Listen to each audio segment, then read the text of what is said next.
What's going on, Jerome's? We're taking a look at another mock draft. The Draft Network's wizard, Benjamin Solak, did up a 7-round mock draft for the Minnesota Vikings. Now, I always have a little bit of empathy for national writers or writers for other teams who, when they talk about the Vikings, they don't know all the ins and outs of what the team needs, what really the nitty gritty. We believe in DJ Wanham. We believe in Olisi Maka-Udo, all of that. But Ben did a 7-round mock draft, and it's good. There's some bad. There's some ugly. Actually, there's no ugly. It's good to go. But let's dive on in. First up, 14 AVT. AVT. Now, I understand it's not uber sexy taking a guard at 14, which is super high. It's sort of like Chris Lindstrom with the Falcons a couple years ago. But if the big three tackles are off the board, I get it. I understand it. And all of this whining and pissing and moaning about the offensive line, if you get a guy like AVT starting at left guard day one, set it and forget it, you're good to go. 6'4", 300.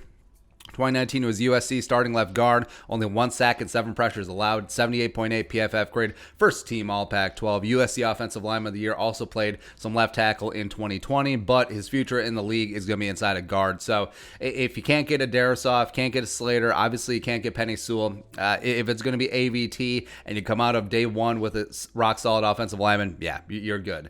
In the 3rd round, so here's where we get a little contentious. So Dayo Odeyingbo, who is a guy that I love out of Vanderbilt, 6'6", 276, has size, can be a power rusher, good against the run as well. Senior, 2020, 75.2 PFF grade, 25 pressures, 5 sacks, has that length and explosion that will be a factor on the defensive line for many years. But it's not going to be this year. Since he popped his Achilles before the Senior Bowl. That's the problem. So you're drafting a player in the 3rd round who you know is not going to play this season. I don't know. It seems a little bit early for him. And at this stage of the game, why don't you get a guy who will contribute right away and is relatively in the same talent pool? A guy like Aleem McNeil, a guy like Osa Odigizua from UCLA. So I like Odeyingbo, but as the second pick for you off the board, I don't know. 3rd round, get a safety. Number 90 overall, Tyree Gillespie. I like him. 6'2", 210, 3-year starter for the Tigers. 146 career tackles, 2 sacks, 12 passes broken up. Had a 80.0 PFF grade in 2019. I think that he would step in right away and really challenge Xavier Woods for that starting safety spot opposite of Harrison Smith. So overall, I like that selection. So you're coming out of day 1, day 2. Got an offensive lineman, got a defensive piece. You have a redshirt guy who you'll reap the rewards of in 2022. But what are some needs that you still have? Wide receiver, yes. Tight end, yes. You want to double back on offensive line, yes. Maybe a cornerback for some depth, sure. Maybe some more defensive linemen. Maybe that 3-tech that you're missing, yes. But in the 4th round, of course, Zimmer.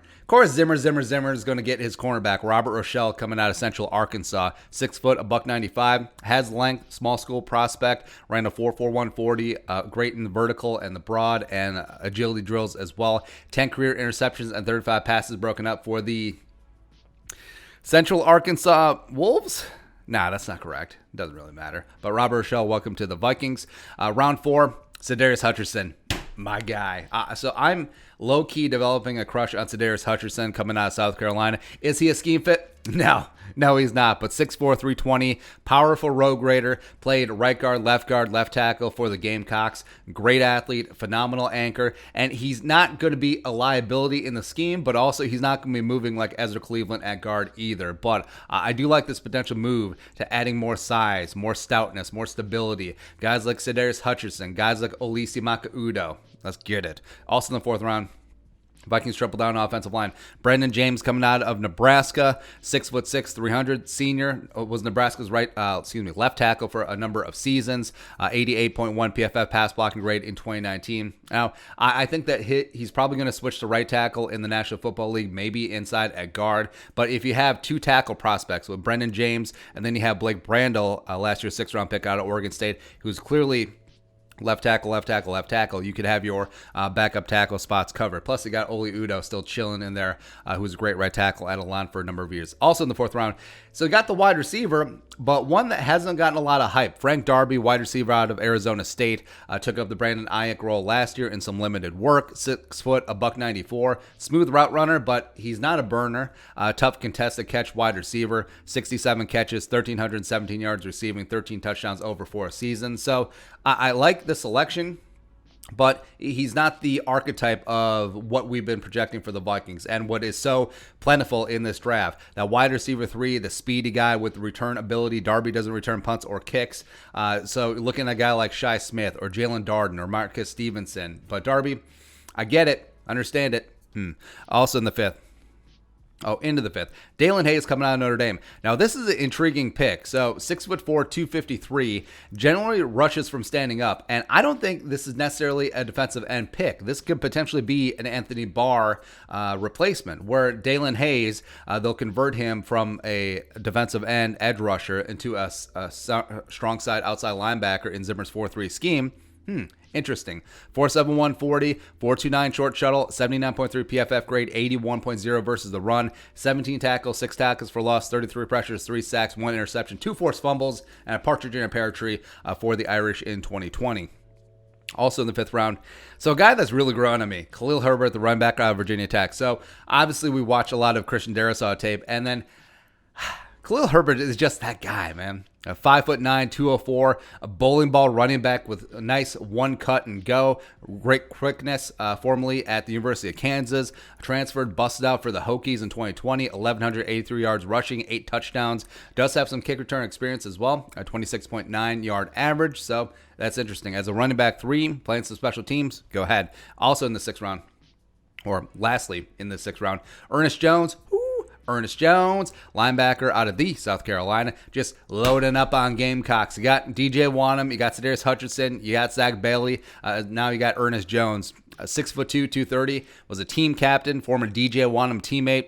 86 tackles, 5 tackles for loss, and a sack last year. Classic will linebacker, has some range, and will get it done. He and Troy Dye will compete to replace Eric Wilson. Also, Nick Candlelight Vigil will be in the mix as well. So Ernest Jones is the typical or late round Spielman linebacker where he'll play some special teams. Maybe he'll work his way up. Maybe eventually he'll work his way into the starting lineup, but we'll see there. So, yeah, looking at this draft, love AVT at 14. Again, the big 3 tackles are gone. They want to go with AVT. At the end of the day, you're getting a starting caliber player at a big-time position of need. The best guard in the draft. Yeah, it does make sense. I do like the tripling down offensive lineman. I like Cedarius Hutchinson. I like Brendan James as some depth. I think Hutchinson eventually could start if things go his way. And also, I like Hayes and Herbert and Jones as late-round value.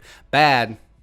So like we touched on, I like Odeyingbo, but it feels around too early. Like, if you can get him in the 4th round after you've sutured up a couple other positions of need, yeah, that would make sense. And I think that people are maybe overvaluing his draft stock a touch, because I think he would have been a late 2nd or early 3rd round pick if he hadn't had the Achilles. But since he's going to be out for the year, maybe he tumbles into the 4th, maybe even 5th round. I do like Gillespie as well.